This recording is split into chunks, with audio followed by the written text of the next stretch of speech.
welcome to this monologue once again. My name is JIBRIN, and this is my angle. I want to play a video. I want you to watch this video. I think it's about 5 minutes of video. Very interesting, but the end of the video is what matters most. At the end of the video, you need to watch this video to the end, where I will be. There will be a little bit of analysis on the content. All right, let's watch it. And the Senate President is allowed to counter that. It all started on the 8th of December, 2023, which was a day before his birthday and my birthday. We are birthday mates. We were all in Akpabio because he had a big fanfare in the stadium. Myself, my husband, and a few of his close friends, we went to Akpabio. And at first, we were at Ikot-Ekpene. We were in his house in Ikot-Ekpene. Then we all moved to his house in Uyo, which was about 8 p.m. And he held my hand and said he wanted to show me around his house. My husband was walking behind us, just 3 of us. We're walking around from room to room. He showed me the beautiful interior. This was done by this, by that, this designer here. He bought this from us. I was like, oh, it's beautiful. And then I noticed that he hastened his pace while still holding my hand. And my husband was behind, still on his phone, but he was catching up whenever he could. And then he got to this particular sitting room, and he said, do you like my house? I said, of course, sir. Every room, beautiful, nice interior, quality taste. He said, now that you're a senator, I'm going to create a time for us to come spend quality moments here. You will enjoy it. At that point, I just pulled away, and I was like, I don't really understand what exactly that meant. But then my husband now, when I turned around, I saw my husband was already near me, and the way my husband looked at me and looked at him, I was beginning to wonder, did he hear part of that inciting statements or not? And then the Senate President too, I saw that he also had that thought, like, did my husband hear the invitation to treat or not? So then the Senate President now said, oh, by the way, let me show you my chapel. He has a chapel in his house as well. So while we were going to the chapel, you know, we walked in silence and all. So that evening, before we left the Senate President's house at about 11 midnight to the 4 points in Ikot-Ekpene. And my husband asked me, Natasha, what did the Senate President whisper to you? What's he telling you? I thought, should I tell him that he was speaking about bringing me in here at a special time for us to have a good time? Or should I just kill it there, wrap it as if there was nothing? Because tomorrow was a big day. I know how much my husband adores the Senate President. He loves him as a brother. My husband would do anything to support him. So I told my husband, nothing. I can't remember what I created, but I just gave him some words to manage, to mask what was said. After, when we laid in bed, I lay to my right, and my husband wrapped his arms around me, and he said, my love, you know you can't tell me anything. What did the Senate President tell you? Again, I was like, don't you believe me? I said, nothing. Nothing. Moreover, it's my birthday in a few minutes. Let's just be happy. Then my husband told me he doesn't want to see me travel out of the country alone, and I should not go to the Senate President's house because he has a guest house where many senators do go there, you know, after office to like get approvals and all that. So I told him, okay, no problems.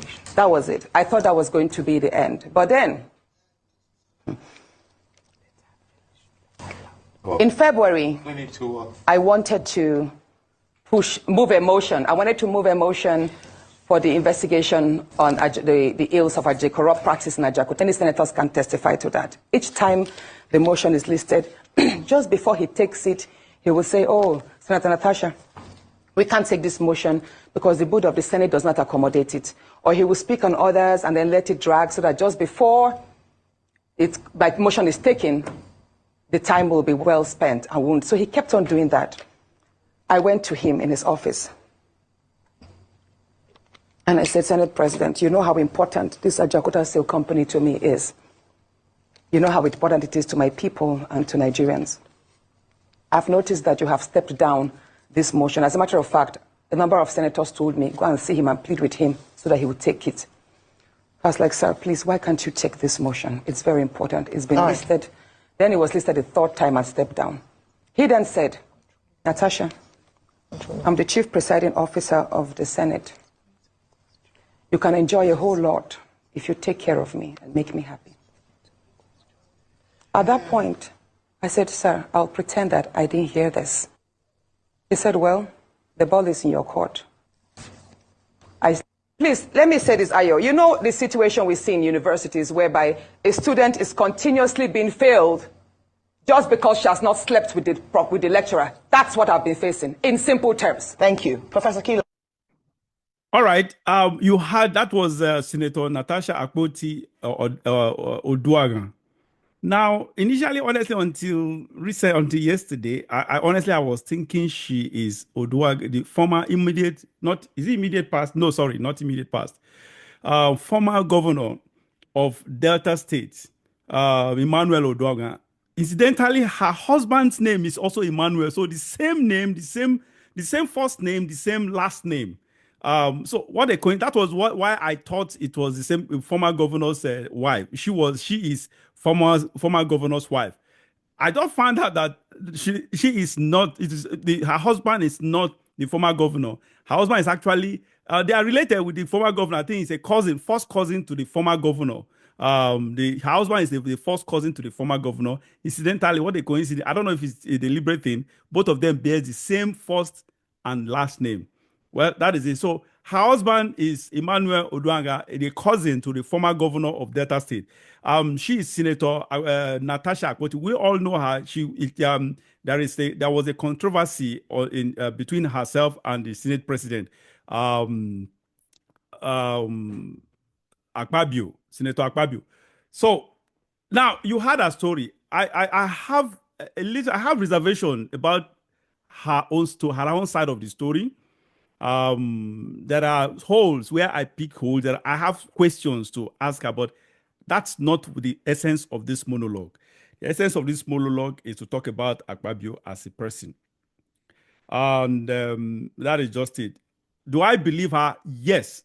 I believe the end story, but the story leading to the end is what I have some questions on. But that it's not for this. It's not now.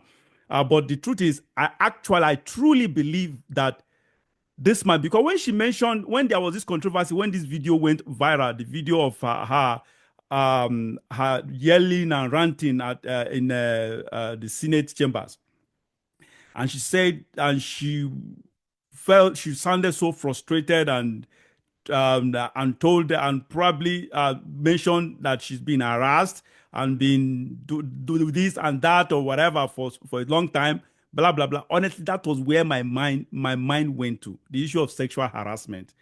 My mind actually went there because these politicians, they are used to see these money bags, and politicians, they are used to that. In fact, some of them, they derive pleasure in actually sleeping with married women. Not for, and sometimes it is not, most times it is not for the pleasure.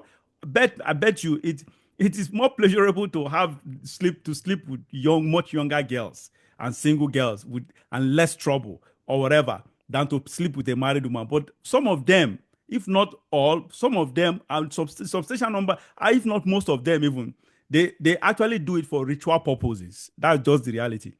Now, do I believe that this man actually made advances? Yes.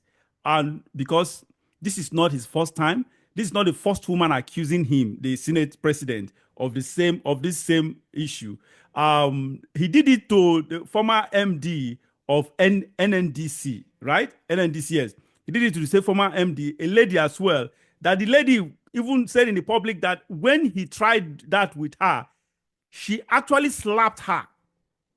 And I remember then I praised the woman's courage to have done that. So this man, going by his antecedents, I believe, and Natasha, of course, Natasha is much more beautiful than the MD who accused him initially of doing the same thing, and that she eventually slapped him or whatever. She's a beautiful woman. There's no doubt about that. She looks temptatious. That's just so no. So she is. If she says such, I'll believe her because she has all the indices that actually makes her look attractive to the people at the helm at the corridors of power who will want to actually take advantage of her. And secondly, You see, these powerful people, they love strong women. Natasha, I told you, talked about that, about her in my previous monologue, in my previous episode, where I noted how strong she is. A sort of, she actually fought Yaya Bello, former governor of her state, Kogi State, to a stupor. If Yaya Bello's wishes and actions had prevailed, she wouldn't have been a senator today. And today she's a senator. That means she fought the governor and with his political machine and his power, his state government power, fought them to a stupor and be eventually won and became, and today she's a senator as a result of that. So she is actually a strong woman. I remember then she came out publicly and fought tooth and nail, both by media and by all means and politically or whatever, and she eventually won. So naturally, politicians, they love strong women like this. They love influential women, women who can really, really fight the men or whatever. So it's a normal thing. So I believe her. I believe her because not because women, because usually they say believe all women. Trust me, I don't believe all women. So many women take advantage of men. They abuse that notion, that impression. They abuse it so much or whatever. It's in the environment where I am now. Honestly, women abuse it. So I don't believe all women. So many women can be dubious. They can be mischievous. They can be evil. So, but this one, Natasha Akpoti, yes, I believe her because the Senate president, Akpabio, is an irresponsible man. He's the worst Senate president we've ever had. The most irresponsible Senate president we've ever had. A Senate president that does not have decorum, that is so flippant and talks anyhow, that is so informal, that organizes himself and the Senate in a very, very mafiaish way. Not mafiaish, even being a mafiaish way is even better. In a hooliganistic way. He behaves like a hooligan. That is just it. And besides, everything about him is just corruption. Everything about him is corruption.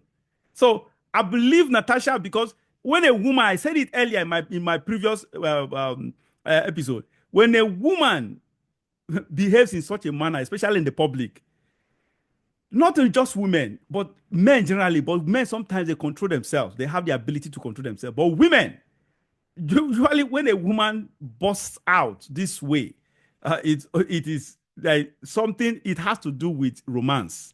It has to do with something personal.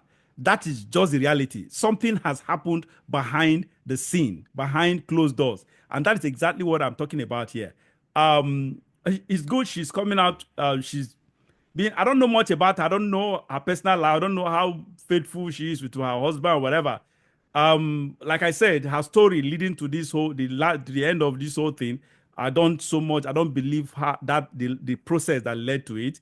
I don't believe it verbatim. I don't believe it 100%. I have holes. I picked holes in some of what she said.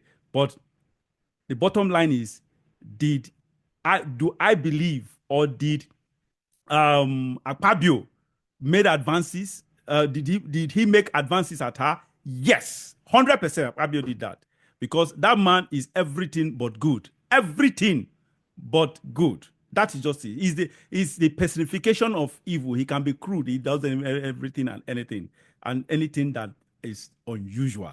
And that is my angle.